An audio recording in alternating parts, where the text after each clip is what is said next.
நம்ம உடலுக்கு எலும்பு பல்லு இதெல்லாம் உறுதியாகணும் அப்படின்னா கால்சியம் தேவை அப்படின்னு நம்ம நிறைய கேள்விப்பட்டிருப்போம். ஆனால் இந்த கால்சியம் குறைஞ்சதுன்னா எலும்பு தேய்மானம் பற்சிதைவு இதெல்லாம் ரொம்ப இயல்பாக நடக்கும் அப்படின்னு கேள்விப்பட்டிருக்கோம். இந்த எலும்பை நம்ம வலிமைப்படுத்தணும் அப்படின்னா கால்சியம் அதிகம் உள்ள பால் பொருட்கள், தயிர், பால், முட்டை இதெல்லாம் சாப்பிடணும்னு கேள்விப்பட்டிருக்கோம். ஆனால் இதெல்லாம் சாப்பிட்டா கூட விட்டமின் டி அப்படின்ற ஒரு விஷயம் உடம்புல இல்லைன்னா இந்த கால்சியம் சாப்பிட்றதுல பிரயோஜனம் இல்லை, சாப்பிட்டாலும் உடம்புல உறிஞ்சாது. ஸோ விட்டமின் டி இல்லைன்னா கால்சியம் குடலுக்குள்ள எடுத்துக்கொள்ளப்படாது. இந்த விட்டமின் டி தான் கால்சியத்தோடைய பயாலஜிக்கல் ஃபார்மாக செயல்படுது.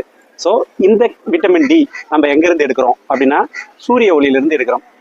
சூரிய ஒளி நம்ம மேலே படும்பொழுது நம்ம தோலில் இருக்கிற கொழுப்பு செல்கள் கோல் கால்சிஃபெரால் அப்படின்ற ஒரு கெமிக்கல் ஃபார்முக்கு, அதாவது விட்டமின் D3க்கு முன்னே இருக்கிற ஒரு ஃபார்முக்கு மாறுது. சூரிய ஒளி மாற்றுது கோல் கால்சிஃபெராலா.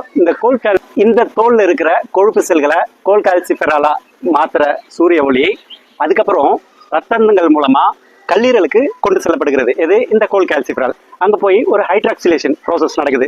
அதுக்கப்புறம் கால்சிடோல் அப்படின்ற ஒரு பொருளாக மாறுது.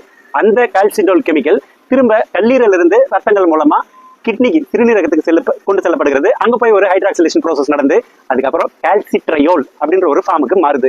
இந்த கால்சிட்ரையோல் தான் நாம சாப்பிட்ற பால், தயிர், முட்டை இன்னும் எதெல்லாம் கால்சியம் அதிகமாக இருக்குதுன்னு சாப்பிட்றோமோ அதெல்லாம் குடலுக்கு போகும்பொழுது நமக்கு கால்சியமை உறிஞ்சுறதுக்கு கால்சிட்ரையோல், அதாவது விட்டமின் D3 சூரிய ஒளி மூலமா கோல் கால்சிஃபெரால் கல்லீரலுக்கு வந்து கால்சிடோல், சிறுநீரகத்துக்கு போய் கால்சிட்ரையோலா மாறினது குடலுக்கு வந்து கால்சியத்தை அப்சர்வ் பண்றதுக்கு உதவுது. நம்மளுடைய எலும்பு வலிமை பெறுது. ஸோ சூரிய ஒளி நம்ம சரியான முறையில் கரெக்டான நேரத்தில் உள் வாங்கலை அப்படின்னா வேற பிரச்சனைகள், எலும்பு தேய்மானம், எலும்பு வீக், பரிச்சிதைவு, இன்னும் மனம் சம்பந்தமான பிரச்சனைகள்லாம் கூட வரும்.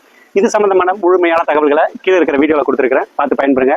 நம்ம சேனலை சப்போர்ட் பண்ணுங்க, சப்ஸ்கிரைப் பண்ணுங்க, லைக் பண்ணுங்க, ஷேர் பண்ணுங்க. நன்றி.